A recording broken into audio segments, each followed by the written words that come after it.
Ashraf হাকিমির penalty মিসে হতাশ হয়েছিলাম। এরপর ইয়াসিন বরুণ দুর্দান্ত সেভ এবং ইসমাইল সাইবেরির দুর্দান্ত গোল। অতঃপর বিদায় নেদারল্যান্ডস। মরক্কো শেষ 16-তে। অতিরিক্ত সময় পেরিয়ে যায় এক সমতায়। এরপর পেনাল্টি শুটআউটে যাওয়ার আগে মোনাজাত ধরে দোয়া করে দিলেন মরক্কোর কোচ, যেটা ফুটবলের সৌন্দর্য বটে। এরপর হতাশাজনকভাবে শুরু হয় মরক্কোর প্রথম শটটি মিস হয়ে যায়। এরপর দ্বিতীয় শটটি মিস করে নেদারল্যান্ডস। অবাক করা ব্যাপার হচ্ছে চতুর্থ শটে নেদারল্যান্ডসও মিস করে, আশরাফ হাকিমিও শট করতে গিয়ে মিস করেন। পঞ্চম এবং শেষ শটে গিয়ে নেদারল্যান্ডসের বল ঠেকিয়ে দেন ইয়াসিন বনো। মরক্কোর এই গোলকিপার দারুণভাবে বলটি ঠেকালে জয়ের সম্ভাবনা তৈরি হয় মরক্কোর। কেননা ইসমাইল সাইবারি গোল করলেই মরক্কো জিতে যাবে এবং সেই কাজটা ভালোভাবেই করে দেখিয়েছেন ইসমাইল সাইবারি এবং দলকে উদযাপনে মাতালেন। কান্নায় ভেঙে পড়ল নেদারল্যান্ডস। অপরদিকে মরক্কো রাউন্ড 16 ইতিহাস গড়ল মরক্কো এই প্রথমবার। মরক্কোকে আমরা দেখছি ভিন্ন রূপে। টাইব্রেকারে নেদারল্যান্ডসকে তারা এইভাবে হারিয়ে দেবে কেউ কল্পনাও করতে পারেনি। তবে দারুণ লড়াই দেখা গেছে এই ম্যাচে। অবশেষে ম্যাচের 72তম মিনিটে পাওয়া গেল সেই কাঙ্ক্ষিত গোলের দেখা। তবে মরক্কোর জালে গোল ঠেকিয়েছে নেদারল্যান্ডস। একজন মরক্কোর সাপোর্টার হিসেবে এটা আমার জন্য দুঃখজনক বটে, তবে বলতে হবে কোডি গাপ্পোর জন্য সত্যি দুঃখজনক। ডিবক্সের ভেতর থেকে দুর্দান্তভাবে বলটি মরক্কোর জালে জড়িয়ে তিনি রীতিমতো সেখানেই কান্নায় ভেঙে পড়েন।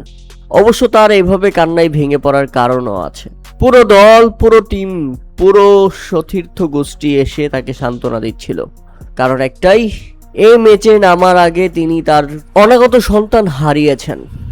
হ্যাঁ, বিশ্বকাপের মাঝপথেই সুখ সামলে দলের সঙ্গেই থাকার সিদ্ধান্ত নিয়েছেন গাকপো। স্ত্রীর গর্ভস্থ সন্তানের মৃত্যুর ধাক্কা সামলে দলের সঙ্গেই যে ফুটবলার বিশ্বকাপে থেকে গেছেন, নিজের দল নেদারল্যান্ডসের পাশে দাঁড়িয়েছেন।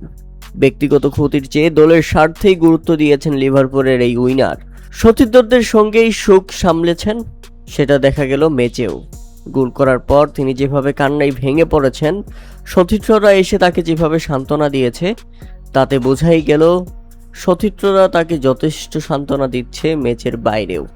নিজের করা গোলটি তার মারা যাওয়া অনাগত সন্তানকে উৎসর্গ করেছেন এবং সৃষ্টিকর্তার কাছে তার জন্য প্রার্থনা করেছেন এই গোলের মাধ্যমে। তাতে হাড্ডাহাড্ডি এক লড়াই শেষে পিছিয়ে পড়ল মরক্কো। এটা মরক্কোর জন্য সত্যি দুঃখজনক। নেদারল্যান্ডস মরক্কোর প্রথমার্ধে বেশ হাড্ডাহাড্ডি লড়াই হয়েছে, তবে দুই দলই সমানভাবে লড়াই করে গোল শূন্য থেকেছে।